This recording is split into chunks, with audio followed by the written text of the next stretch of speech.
I've been playing Cookie Run Kingdom for about a month now, and I've touched no other game in that time. I don't play these kind of games, and everyone in my life right now is all about it. And I myself was looking for another city builder game I could sink 400 hours into. And when I learned that you can make a little home for little cookies, I decided to give it a go. But little did I know this would be my first venture into gacha games. And how, pray tell, was my first lark into that genre?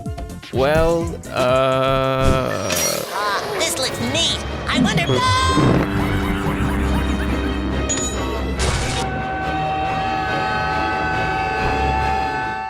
Haunting.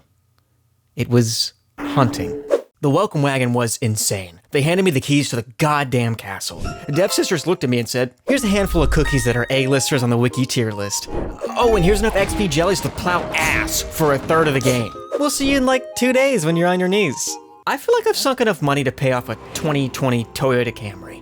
That fact alone is humiliating, infuriating even. The game didn't cost me a dime, and yet I've spent more cash on it than I would a fully priced retail game. Something about this payment scheme is predatory, and I can't put my finger on it. Wait a minute. I actually think that it's the pay. So you do feel something for me, and people's. Ramen! Are you sleeping, you fat fuck? Come on! Gacha games exploit the fear of missing out.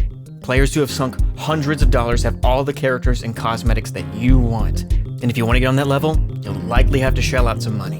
But it's not that you'll have the character you want if you spend your money. You're just hedging cash on the chance that you will get them. You have to gamble so you don't get FOMO.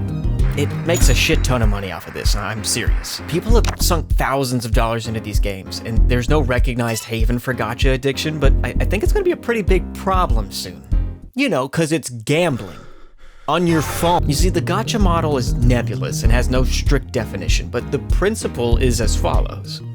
Players can roll for resources and cosmetics to enhance their gaming experience. This is what's known as a pool.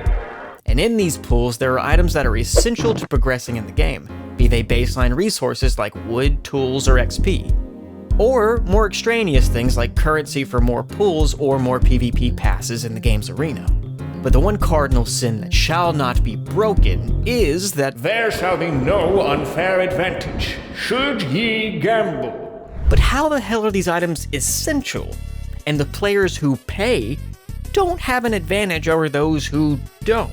It's simple, really. It's patience. If you're patient enough to wait out the absurd queues that prevent you from playing, you can go toe-to-toe with anyone. But if you're Chipmunku-chan, you've spent so many crystals on so many things, you have a year's worth of progress in a week. And that's where I'm the sucker. If I would have waited 5 fucking hours, I wouldn't have wasted $3. But I want to keep playing. I can't pry my little goblin fingers off of it. Mind you, this is a new development. I didn't have to spend any money on playing until halfway through the game. And how can I get away with that? How are they so sure I would play up until then? What's exactly the big idea here? I'm playing this game well into its life. Like a little over a year of this video. The gacha rates have gotten better, and the welcome wagon for new players was picked delicately from the depths of hell to ensure that you never leave. And because I did things in the first half of the story that made me feel like God, I'm suddenly kicked in the dick when I realize I'm not actually all that strong. And all the fights I put my phone for down are suddenly kicking my ass. Suddenly that smooth pipeline is disconnected, and I'm shitting bricks. One at a time, these little pop-ups I ignored become all too important to me.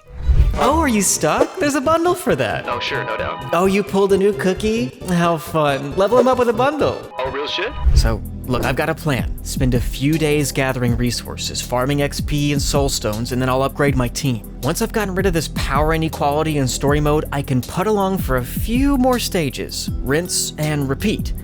I'll do this till I'm at a sustainable pace to get that ass-kicking adrenaline rush I had before. It may take a long time, but I'm dedicated to having fun at a reasonable price. I spent more money. I've come to the realization that I'm not ever gonna feel the way I did when I started. And eventually, I'm gonna fall off due to diminishing returns. Paying lump sums is just not gonna change that. I'll get a small boost of dopamine and I'm right back in the fucking salt mines. That's it.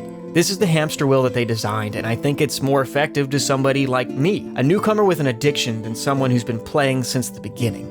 it would be foolish to believe that this was a game meant to be blitzed through in an evening like some nitrous-fueled Formula 1 speed run. But get this. You can play the game without spending $1. Yeah, no, it's true. You could get all the resources you need and more really damn quickly. Run the balloon expedition every chance you get, and pair that with loading the trains with resources. You'll likely get crystals, building materials, and toppings, which are essential to building your castle and cookies. XP jellies come with so many different prizes that it'd be a challenge not to collect them. Also, you get login rewards all the time. There's even bingo cards that you can cash out on logging in each day. Usually a week straight will reward you a cookie, so you can chill out on the gacha for a minute and spend your crystals on farms and buffs for your existing team. So by utilizing the other side of the game's design, you're able to coast for a while. Sure, it's not the kneecapping obliteration you got in the beginning, but it's the equivalent of building a ton of wealth and retiring in a town in the Pacific Northwest. This method is much more sustainable for me. I'm not burning out from playing quickly, and it gives me something to check every single morning. It's my digital little garden I tend to, and that's really fucking cute. Is this a sustainable way to achieve growth? No, probably not, but that's what works for me. The game's really fun, and it's a fun way for me to interact with my friends, and every other night we'll obsess over the cool new character we just got, and we'll optimize them for competitive play. Or maybe we'll just put him in a cute little perch and look at him a lot. I don't know. I also play this way because I don't have any fucking money anymore. Spare change, ma'am?